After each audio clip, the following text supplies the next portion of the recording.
Hello. First of all, I'd like to say thank you to the Principal and the Deputy Principal for allowing me the space to share this presentation in the staff meeting today. Today I'll be talking to you about an issue which impacts on the teaching and learning of students in the middle years, specifically that of student tolerance and intolerance for difference in relation to EALD.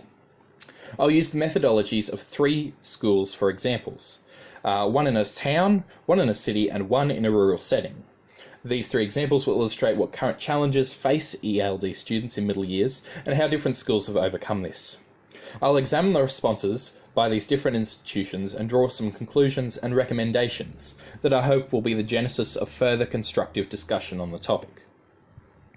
First, let me ask, why do we need to talk about EALD tolerance and intolerance in middle years? Well, firstly, because this is an area set to expand. The Greater Toowoomba region already hosts a large number of refugee students and has the 3rd largest refugee settlement area in Queensland. Controversially, the Greater region was made a refugee welcome zone, and as many of you I'm sure are aware, in December last year it was made apparent by the federal government that Toowoomba is part of only 4 regions which will house some additional 3,500 Syrian refugees. So, this is vital because we're headed for an influx of EALD students, and we need to be prepared to work with them and to help them through this, not only in their classroom education, but we need to be prepared to help these students integrate into a middle years student environment, which we already know can be challenging and vastly different to what the student has interacted with before. So, how do different schools interact with this issue? Well, let's start with School A. School A is located in a town in a semi-rural setting and has very little intolerance towards EALD students recorded. To deal with student intolerance to aid with the education of the EALD middle years students themselves, the school focuses primarily on confidence. School A believes that by helping students be confident in their own English abilities and in constructive interaction with other students, they'll become more confident themselves and transition into the wider school community more successfully. It does this through the inclusion and involvement of students in extracurricular activities, such as school sport and music, to help them build relationships. And this is coupled with a teaching strategy which involves providing aid in classes to help EALD students comprehend and understand English grammar and questions.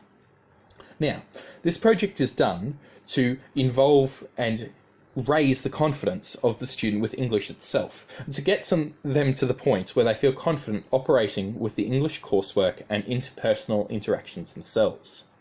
In turn, the wider student body connects with the students through the extracurricular channels, where language may play a secondary role. All the while, the EALD student continues to grow and gain confidence with their own English abilities in class. School B also utilises class interaction. School B is located in a rural setting and has previously had some instances of student intolerance towards EALD students.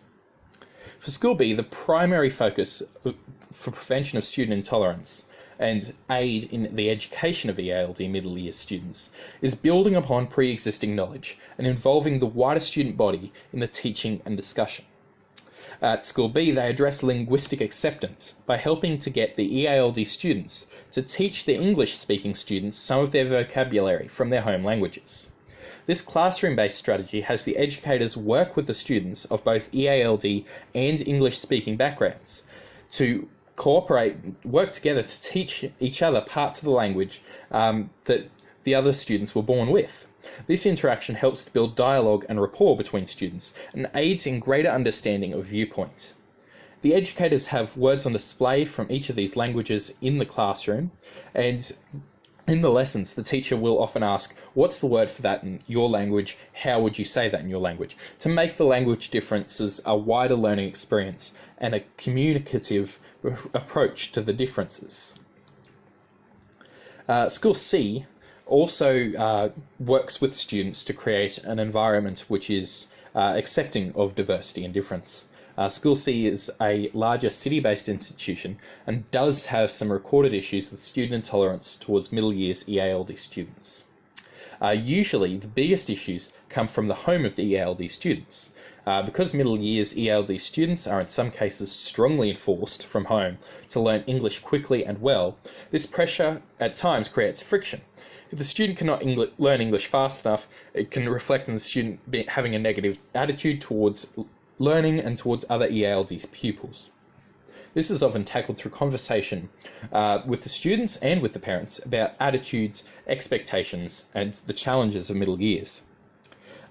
These instances can also be coupled with other negative attitudes presented by home by the English-speaking students' parents.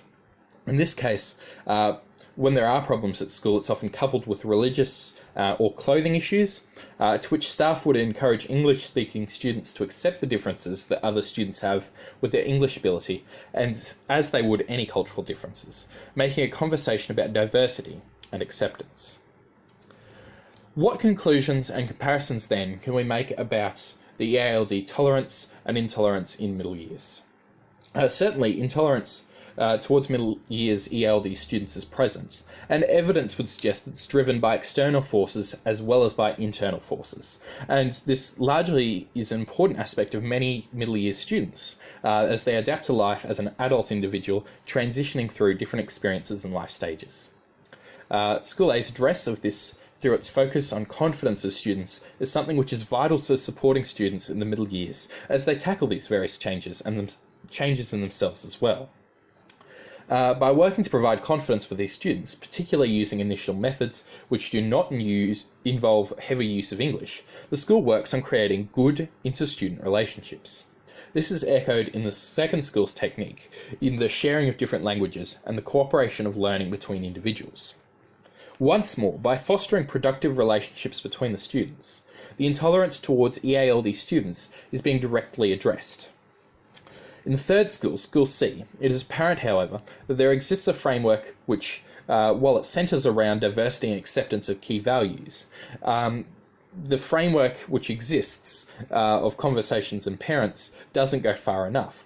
While conversations with parents and students are vital and important, the school has no strategies which look to provide a preventative solution to the problem, rather just a reactional one. I believe that there is great value and importance in creating a solution which seeks to proactively address wider student tolerance towards EALD students. The use of both in-class and extracurricular approaches seems to be effective in achieving this, and perhaps both could be pursued simultaneously. Middle years students are famously difficult times in some lessons to coordinate, and some classes and students have problems through this transition, and ongoing shifts in the student's life add pressures and weight to this area. This, I feel, is where conversations need to be important. We don't want to create programs which add extra stress and extra weight to the student's life, and instead we want to make things easier. So, I feel this is where School C's tact of conversations and in-depth understanding is vital. I feel like if we had conversations with students and with parents of both English background and EALD background students, then we could figure out which curricular and extracurricular activities for EALD students might best suit our students, because at the end of the day, they are individuals and we are an individual school. Thank you.